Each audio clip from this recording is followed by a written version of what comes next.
जीव शर्मा जी जम्मू से। राधे राधे जी जी। राधे राधे महाराज जी, आपके चरणों में कोटि कोटि प्रणाम। महाराज जी, ये सत्य है कि मनुष्य का भविष्य भगवान के हाथ में है, परंतु ज्योतिष विद्या भी हमें भविष्य बताती है।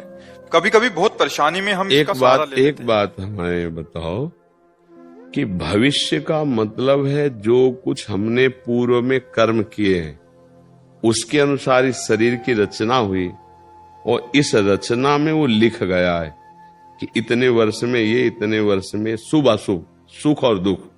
ठीक है ना। अब जो हम भजन कर रहे हैं ये कहां लिखा था? हम इसके प्रभाव से लेख को भी मिटाएंगे, इसके प्रभाव से हम भगवान को प्राप्त करेंगे। हमारे भाग्य में, कुंडली में नहीं लिखा भगवत प्राप्ति, हमारी कुंडली में नहीं लिखा कि हम कौन सी सिद्धि प्राप्त करेंगे भजन से। ये मानव देह केवल पशु का देह नहीं है कि जो हमारे भाग्य में लिखा वही हम केवल भोगेंगे। नहीं, हम नवीन कर्म करेंगे, ऐसे महान कर्म करेंगे, ऐसा भजन करेंगे कि अपने भाग्य को मिटार दे, तभी भगवत प्राप्ति होती है।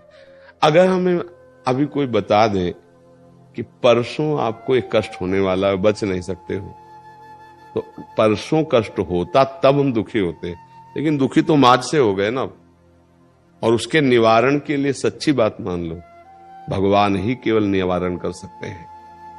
अगर और कोई निवारण का उपाय होता तो दशरथ जी का मरण, सिया जी का हरण, भगवान का बन बन भटकना, ये कुंडली के विचार में कमी नहीं की थी वशिष्ठ जैसे त्रिकालज्ञ महापुरुष, और उधर जनकपुर में सदानंद जैसे सिया जी के पक्ष के पंडित सदानंद जी महाराज, और ये कुलगुरु वशिष्ठ जी त्रिकालज्ञ। क्या कुंडली विचार में कुछ कमी रह गई कि ये जानकारी में कमी थी?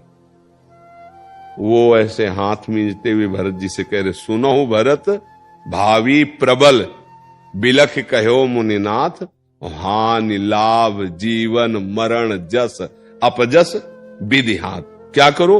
सही ढंग से चलो, भगवान का आश्रय लो, भगवान की लीला कथा सुनो, नाम जप करो, अपने कर्तव्य का पालन करो, जो दुख सुख आए उसको सहते रहो। अगर हमको बता दे कोई आज के 5वें दिन भारी संकट आने वाला है, और वो भारी संकट 5वें दिन किस रूप में आता कि नहीं आता, हम आज ही से डिस्टर्ब हो गए, बढ़िया ये कि जानो ही मती, जो कुछ आवेगा भगवान है, हम सहने के लिए तैयार हैं, हमारे कर्म का फल होगा, और उसको मिटार सकते हैं तो भगवान ही मिटार सकते हैं, तो पक्की बात जान लो। अब हम चिंता क्यों करें? भगवान है ना, हम नाम जप करते हैं। अब अगर हम पहले से इस बात की चिंता में रहें तो हम तो मर जाएंगे। कल तुमको एक्सीडेंट होगा, तुम्हारी हड्डी टूट जाएगी। अब चाहे जहां उपाय कर लो, अगर कल हड्डी टूटनी है तो टूटनी है, पक्का है। लेकिन हम आज से क्यों तोड़ के बैठ जाए अपने दिमाग को, अपने बल को, आत्मबल को? हो सकता है वो जो लिखा है वो कल टल जाए, हो सकता है, क्योंकि भगवान के भरोसे सब हो जाता है।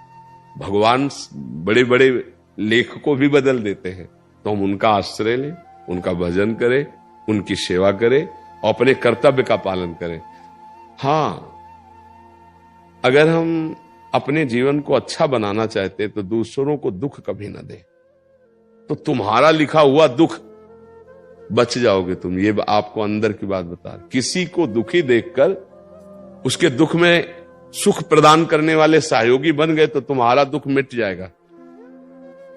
किसी के सुख को छीनकर स्वयं सुखी होना चाहोगे, तुम्हारा दुख पक्का और बढ़ जाएगा। खूब नाम जप करो, भगवद आश्रित रहो। हमें लगता है कि ज्यादा जानकारी दुख का कारण बनती है। आज से 10 दिन बाद 7.5 शनिचर लग जाएगा आपका, वो आज से ही लग जाएगा। अब तुम चिंतित जब लगेगा तो हमारे भगवान है ना, वो संभालेंगे। नाम जप करते भगवान के आश्रित है, जो दुख सुख आएगा देख लिया जाएगा। हम अपने सत मार्ग में चले तो निश्चिंत रहोगे, जो होना है सो होना है। जन्मेजय जी को पहले से पता चला कि परीक्षित जी को आज सांप काटेगा, तो सांप था ना, पूरी व्यवस्था की, बड़े बड़े मंत्रज्ञ, बड़ी बड़ी औषधि, बड़ी बड़ी व्यवस्था कि एक वायु भी वहां बिना आज्ञा के नहीं जा सकती, ऐसे मंत्रवेत्ता ऋषि बैठाल दिए, क्योंकि राजा थे। परीक्षित जी ने उन्हीं को तो मुकुट पहना करके तब फिर भागवत सुनी। जीव ही समय आया तक्षक के काटने का,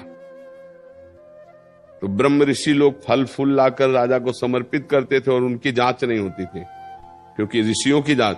तो एक ऋषि के पुष्प में ही पराग में लाल दाने के रूप में छोटा रूप, इच्छाधारी होते तो महान, छोटा रूप धारण करके बैठ गए। जो ही ऐसे समर्पित किए, पुष्प ऐसे लिया और जे ही ऐसे माथे में लगाने को विशाल रूप धारण करके काटते ही बस मोर अंतर ध्यान। रोक पाए? होनी थी। संगी ऋषि ने शाप दे दिया था, आज के 7वें दिन भयानक विषधारी तक्षक सर्प काटेगा। और ऐसी व्यवस्था नहीं थी, एक खंभ का महल बना था, औषधियों से खंभ लेपित था कि चढ़ नहीं सकता, आसपास मंत्रों से कील दिया गया था, बड़ी भारी व्यवस्था थी कि परीक्षित जी को, लेकिन ना समय आया, काम हो गया। तो जो होना है उसके लिए हमें चिंता क्या करनी, टाल तो सकते नहीं, और जो टलना है वो भगवान टाल देंगे। तो हम आज से निश्चिंत होकर भगवान की शरण में भजन करते हुए, धर्म पूर्वक आचरण धर्म के करते हुए समय व्यतीत करें। हमें लगता है ज्यादा इस चिंता में नहीं फंसना चाहिए कि अब कल क्या होगा, ये हम जानकारी कर ले। बड़ी कृपा है कि हमें जानकारी नहीं है कि कल क्या होगा, तो हम आज से चैन से रह लेंगे, आज धर्म से जी लेंगे। नहीं, कल की चिंता में हमारा आज बर्बाद हो जाएगा, नहीं हो जाएगा वर्तमान, और कल पता नहीं वो आवे कि ना आवे, ऐसा भी हो सकता है। भगवान बचा ले, भगवान के आश्रित है, वो टाल सकते।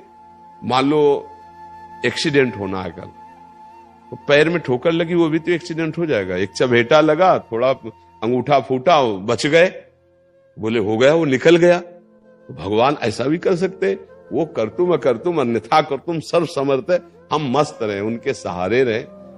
ज्यादा जानकारी हमें लगता नुकसानदायक होती है, क्योंकि परेशानी बढ़ जाएगी ना दिमाग में। ज्योतिष शास्त्र सत्य है ऐसा नहीं, पर उसको जानने वाले हों। तो परीक्षित जी के जन्म लेते ही सब बता दिया गया था, ये होगा शास्त्रज्ञ जन। तो हमें लगता है अपने को बचना चाहिए, अपने दिमाग को सुरक्षित रखने के लिए भगवान की कथाएं पढ़ो, भगवान का नाम जप करो, भगवान के आश्रित रहो, अच्छे आचरण करो।